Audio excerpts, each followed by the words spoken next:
तो आइए आज हम जानते हैं आर्टिकल के बारे में। तो आर्टिकल क्या होता है, ये ए, एन एंड द, ये तीन वर्ड क्या होते हैं, आर्टिकल कहलाते हैं।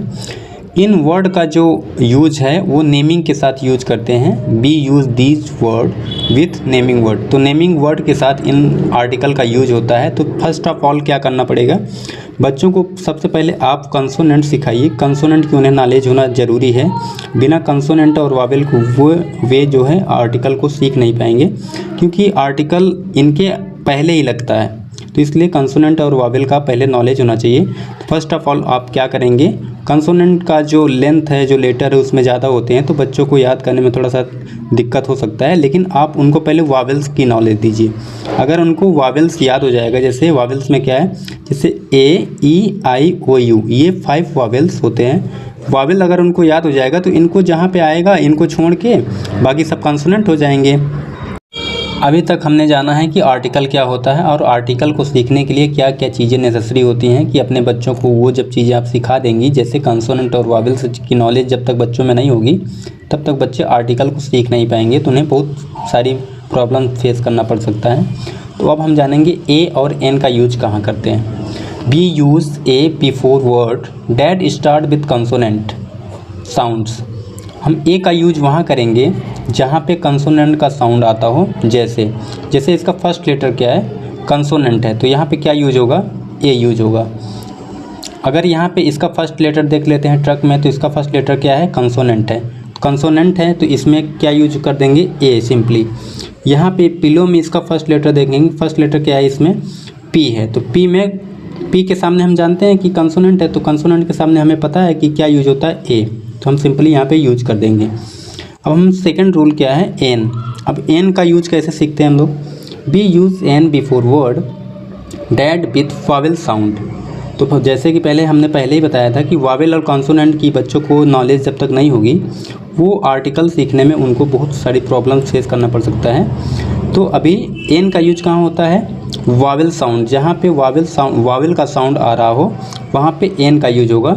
जैसे ऑक्टोपस का जो फर्स्ट लेटर है वो क्या है, ओ है।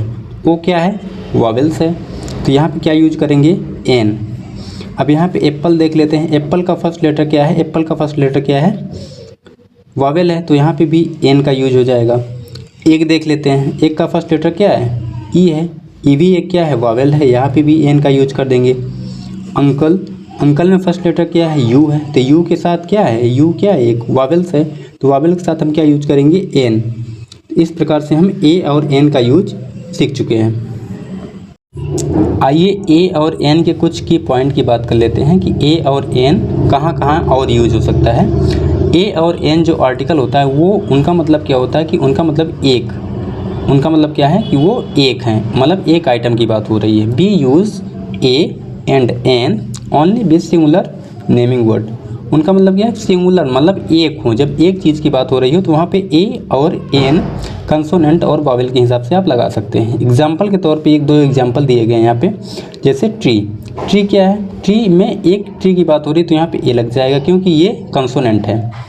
और इंजन में इसका फर्स्ट लेटर क्या है, इंजन का फर्स्ट लेटर क्या है, ई है, तो ये एक वावेल है, वैसे भी यहाँ पे एन का यूज हो जाएगा। लेकिन यहाँ पे 1 इंजन की बात हो रही है तो वैसे भी यहाँ पे 2 रूल हो जाएंगे, तो मतलब वावेल के हिसाब से देखेंगे फिर भी एन लग जाएगा। और अगर 1 ट्री मतलब सिंगुलर की तरफ से देखेंगे तो फिर भी यहाँ पे एन ही यूज होगा, तो बहुत और सेम यहाँ पे हो जाएंगे। अब हम बात करते हैं द की। द क्या है, द भी एक आर्टिकल ही है। तो the point two something non और यूनिक। जब कोई चीज़ यूनिक की बात की जाए या एक आइटम की बात की जाए, मतलब जो मतलब ओनली वन हो, एग्जिस्ट करता हो यूनिवर्स में, it used with both singular and plural. ये इसका कोई फिक्स नहीं है कि ये सिंगुलर के साथ यूज होगा या प्लूरल के साथ यूज होगा। जैसे एग्जाम्पल के तौर पे यहाँ पे सन है तो यहाँ पे क्या हो जाएगा, द सन हो जाएगा। यहाँ पे मून है तो यहाँ क्या हो जाएगा, द मून हो जाएगा।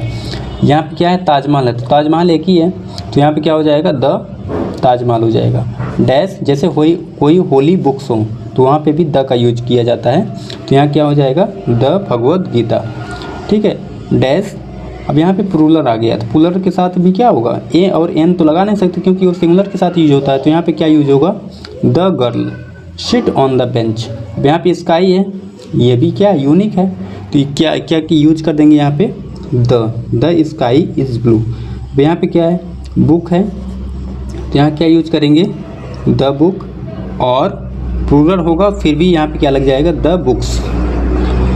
ये कुछ ब्लैंक एग्जाम्पल हैं, जैसे कि अभी मेरे पास सेंट जोसेफ स्कूल की बुक पड़ी हुई है, तो इसमें कुछ ब्लैंक्स जो है प्रैक्टिस के लिए वर्कशीट है, आप अपने बच्चों को यहाँ से देख के करा सकते हैं, प्रैक्टिस करा सकते हैं। आपके पास जो भी बुक हो आप उससे प्रैक्टिस करा सकते हो। यहाँ पे राइट ए और an before the names of this people, यहाँ पे यूज कर सकते हैं, यहाँ पे प्रैक्टिस करा सकते हैं। यहाँ पे एक सेंटेंस दिया गया, फिल इन द ब्लैंक्स, यहाँ से भी आप प्रैक्टिस करा सकते हैं।